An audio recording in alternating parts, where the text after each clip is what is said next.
Hello, this is Jay Mitchell, and we are back for another episode of the Libertarian Uncensored podcast, going over all the posts on the Libertarian Uncensored subreddit. Let's get right into it.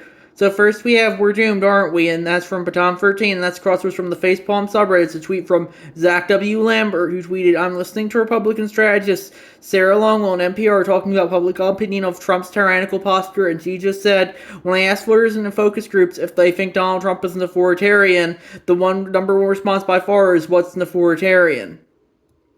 And yeah, I definitely do think Trump has some authoritarian tendencies, but the last 4 years have shown the Democrats definitely have a lot of authoritarian tendencies as well. They just are kind of better at hiding them. And that's my thoughts on that issue. Then we have Trump won with misinformed, naive, low-info voters from CH4Locks, and they added in parentheses True Social versus Truth, and that's crosswords from the r/skeptic subreddit, and that's it's a chart misinformed views on immigration, crime, and the economy correlated with ballot choice, and that's a bunch of looks like at first, the question asked voters was violent crime rates are at or near all-time highs in most major American cities. False. And the people who answered not correct were R plus 26, and the people who answered correct were D plus 65. Although I guess you could argue that, the FBI was manipulating its crime data to make it look more favorable for the Democrats. But that's just something, that's just something that was happening, I guess. Ultimately, crime is going to be reported at whatever it's reported at. Sometimes they might not be willing to report crime, especially if it makes one party look good. And yeah, that's my thoughts there. Then they have inflation in the U.S. has declined over the last year and is in newer historic averages. True. Not correct. R plus 19. Correct. D plus 53. Then we have the U.S. stock market's at all near time highs. That was true. People who entered not correct were R plus 9. People who entered correct were D plus 20. And then over the last few months, unauthorized border crossings the U.S.-Mexico border are at or near the lowest level in the last few years, and that's true. And the people who answered not correct were R plus 17, people who answered correct were D plus 59. And yeah, it seems like those are a bunch of loaded questions designed to push a narrative, which is what this survey seems like it was designed to do. And yeah, that's my thoughts on that issue. A lot of misinformed people probably voted for Harris as well. They thought, oh, Harris is going to win in a landslide. But, I think it's all just really, everyone's in an echo chamber these days, whether it be a left-leaning echo chamber or a right-leaning echo chamber. I don't think it really matters. People only want to be reassured of their own views, rather than actively challenge them. And that's, I think, the big lesson of social media. And that's my thoughts on that issue. Then we have Trump promised to end the war in Ukraine. Now he must decide how, from Lemon Limelight, and they said, from a Wall Street Journal report on different proposals to end the war in Ukraine, Trump promised to end the war in Ukraine. Now he must decide how, or emphasis added. Donald Trump's promise to end the war in Ukraine by inauguration day now puts him in a position of having to choose between competing proposals from advisors united by a common thread, a sharp break from President Biden's as long as it takes approach to arming Kiev. The proposals all break from Biden's approach to letting Kiev dictate when peace talks should begin. Instead, they uniformly recommend freezing the war in place, cementing Russia's seizure of roughly 20% of Ukraine, and forcing Ukraine to temporarily suspend its quest to join NATO. One idea proposed inside Trump's transition office, detailed by three people close to the president-elect and not previously reported, would involve Kiev promising not to join NATO for at least 20 years. In exchange, the U.S. would continue to pump Ukraine full of weapons to deter a future Russian attack.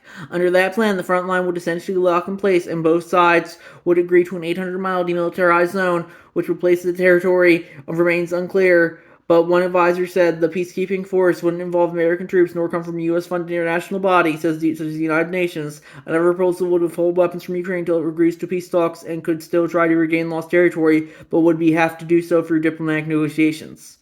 And then they added, "It's freezing the war in place. A realistic proposal. Is it even a good idea?" And I think it's a realistic proposal. I think it's not the U.S.'s job to determine what Ukraine's borders are, or Israel's borders for that matter. The U.S. shouldn't be policing the world. It should be policing it already has enough to deal with its own borders. It shouldn't have to be all out there going around policing the world as well. And that's my thought on that issue.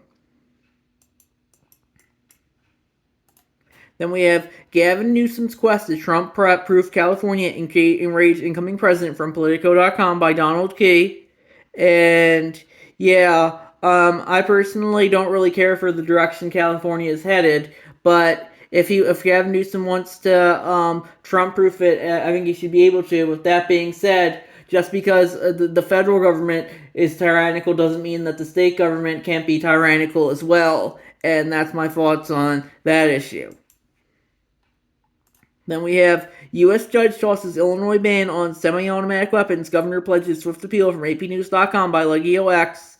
And yeah, I think the libertarian position there is, people should be able to own whatever weapons they want to. So because, the state can determine any weapon that is semi-automatic if it feels like it. The U.S. because the government can control what definitions are. And yeah, so that's why I think the government should allow people to own whatever weapons they want and not define whether they're automatic or semi-automatic. And that's my thought on that issue. Then we have Only the Wolf Can Save Us from CH4 Locks, and that's a comic. The wolf says, everybody knows I don't eat sheep. In fact, I eat way less sheep than anybody eats a sheep. I have a fabulous relationship with the sheep. And then the other sheep says, he'll protect us from the sheep eaters. And then the woman's reading to her child, and the child says, oh, come on, Mom, nobody is that dumb.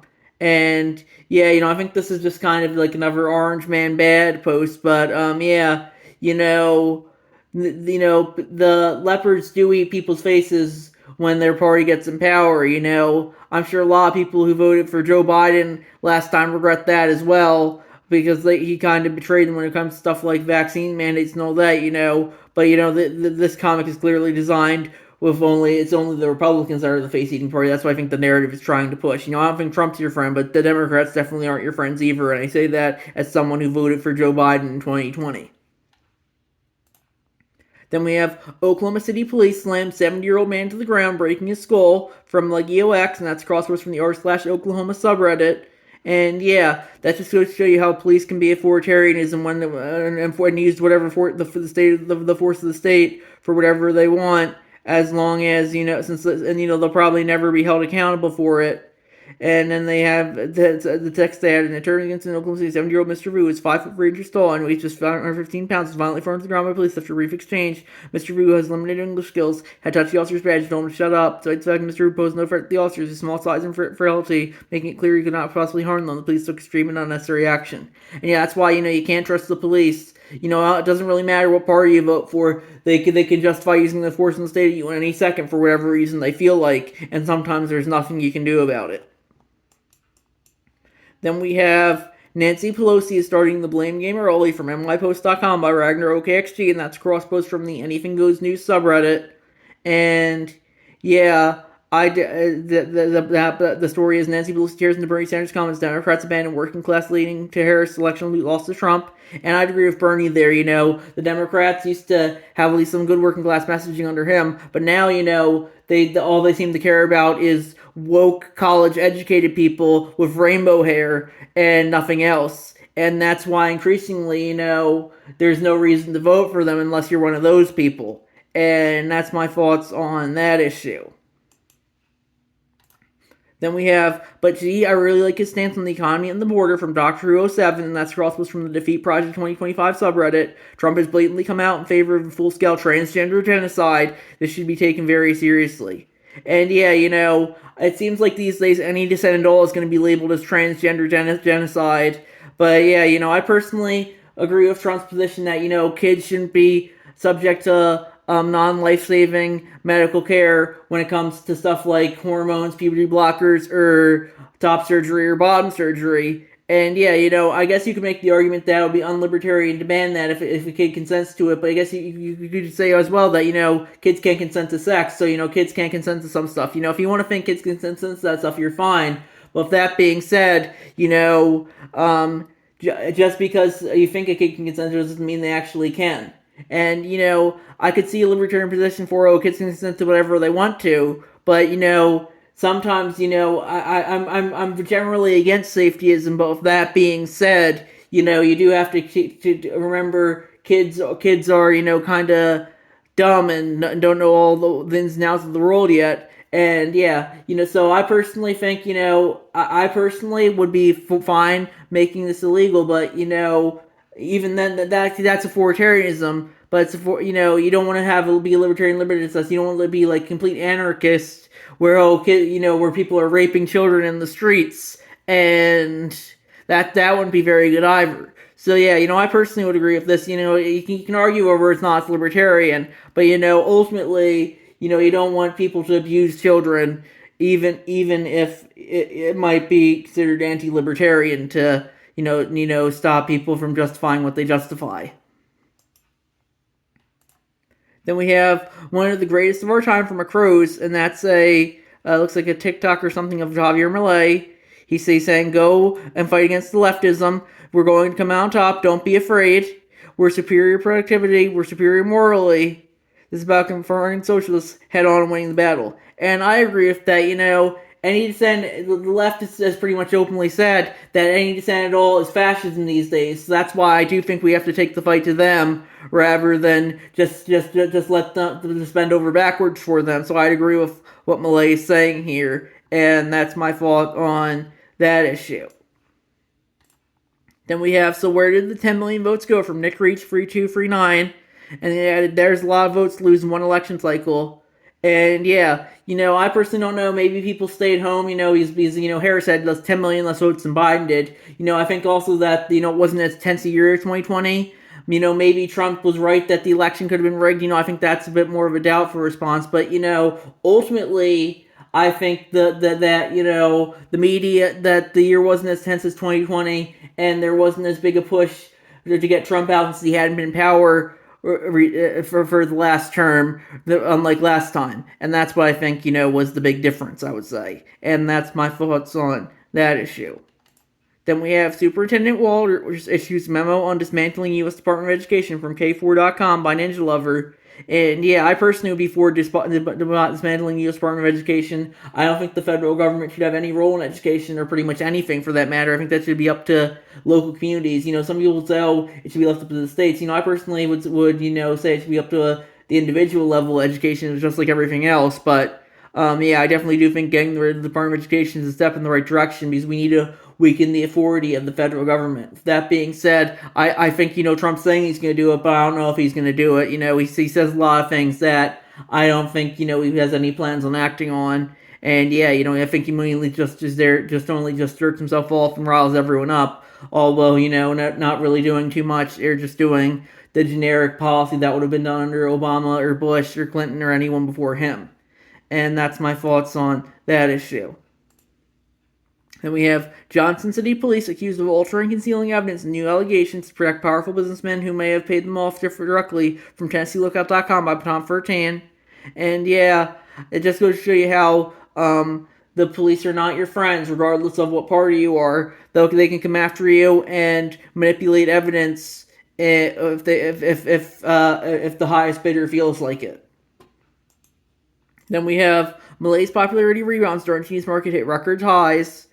And from voanews.com by Ninja Lover. And yeah, I like how I wish we could have Milei up here rather than Trump, but I definitely do think Milei is probably one of the better libertarian leaders currently, and hopefully we'll have someone in the U.S. like him soon who actually manages to reduce the size of the federal government. I think I heard some talk about Elon and Ron Paul maybe starting a Department of Government Efficiency under Trump. But regardless, I don't know how good that would be. That's just adding another department. The government never really seems to get smaller, regardless of the party in power. Then we have Every Child Left Behind from Donald Key, and that's crossovers from the Facepalm subreddit. It's a tweet from David Shuster. Trump has now reaffirmed his plan to eliminate the U.S. Department of Education. For the record, that department funds, among other things, all the special education, special needs programs, public schools, and public colleges in all 50 states. And yeah, I think this is just more DNC propaganda. The states would still fund education even if the federal government didn't. And yeah, that's my thoughts on that issue. Then we have questions about recent elections from Health is Our Wealth. And they said, I may be misremembering, but I saw somewhere that Chase Oliver threw his votes to Trump or suggested voting for him. I'm not finding anything like that anywhere, but I imagine it in the days leading up to November 5th. Thank you in advance for clarifying. And yeah, Chase Oliver didn't do that. I know a lot of Miles Caucus people did throw their weight behind Trump, like the runner-up, I think, Michael Rectenwald. He threw his weight behind Trump. And, ultimately, I would personally think Trump's more on their side than our side. And he's just another globalist puppet. But if people want to throw their weight behind him, I think they should be able to do so. I personally agree more with Chase's position that we need to have provided another option rather than just throw our weight behind one of the establishment parties, but, justify whatever you want to. And I think we're gonna wrap it up there. I'll see you guys in the next episode. Bye.